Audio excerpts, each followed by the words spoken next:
দেখছেন সংবাদ সারাদিন। জহিতা রয়েছে আপনাদের সঙ্গে।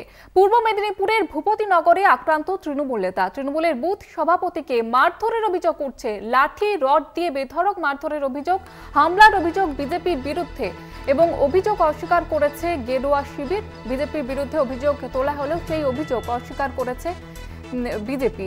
তৃণমূলের বুথ সভাপতিকে মারধরের অভিযোগ উঠছে বিজেপির বিরুদ্ধে, যদিও যেমনটা জানা যাচ্ছে এই অভিযোগ সরাসরি অস্বীকার করেছে বিজেপি। লাঠি রড দিয়ে বেধড়ক মারধর করা হয়েছে অঞ্চল সভাপতিকে, এমনটাই অভিযোগ তুলছে তৃণমূল। বিজেপির বিরুদ্ধে এই অভিযোগ হলেও বিজেপির তরফ থেকে কিন্তু এই অভিযোগ অস্বীকার করা হয়েছে, যদিও এই ঘটনাকে কেন্দ্র করে কিন্তু যথেষ্ট চাঞ্চল্য ছড়িয়েছে ওই এলাকায়। পূর্ব মেদিনীপুরের ভূপতিনগরে আক্রান্ত তৃণমূল নেতা। তৃণমূলের বুথ সভাপতিকে মারধরের অভিযোগ উঠছে। লাঠি রড দিয়ে বেধড়ক মারধরের অভিযোগ, হামলার অভিযোগ বিজেপির বিরুদ্ধে, যদিও এই অভিযোগ অস্বীকার করেছে বিজেপি। লাঠি রড দিয়ে বেধড়ক মারধর করা হয়েছে বুথ সভাপতিকে, তৃণমূল নেতাকে, এবং যে কারণে কিন্তু চাঞ্চল্য ছড়িয়েছে ওই এলাকায়। এ বিষয়ে আরো বিস্তারিতভাবে জানবো। টেলিফোন লাইনে রয়েছে প্রতিনিধি সৌম্যজিৎ। সৌম্যজিৎ, কি অভিযোগ উঠছে বিজেপির বিরুদ্ধে?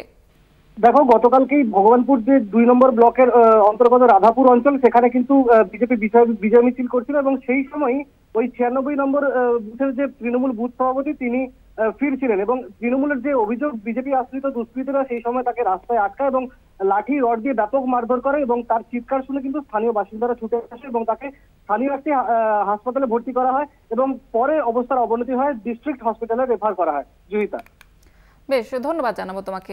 পূর্ব মেদিনীপুরের ভূপতিনগরে আক্রান্ত তৃণমূল নেতা। তৃণমূলের বুথ সভাপতিকে মারধরের অভিযোগ উঠছে।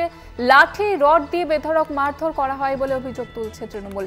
হামলার অভিযোগ উঠছে বিজেপির বিরুদ্ধে, যদিও এই অভিযোগ পুরোপুরিভাবে অস্বীকার করেছে গেরুয়া শিবির। বিজেপির কিছু হারমাদ তাকে লাঠি সোটা দিয়ে রড দিয়ে তাকে আক্রমণ করে এবং প্রাণে মেরে দেওয়ার হুমকি দেয়।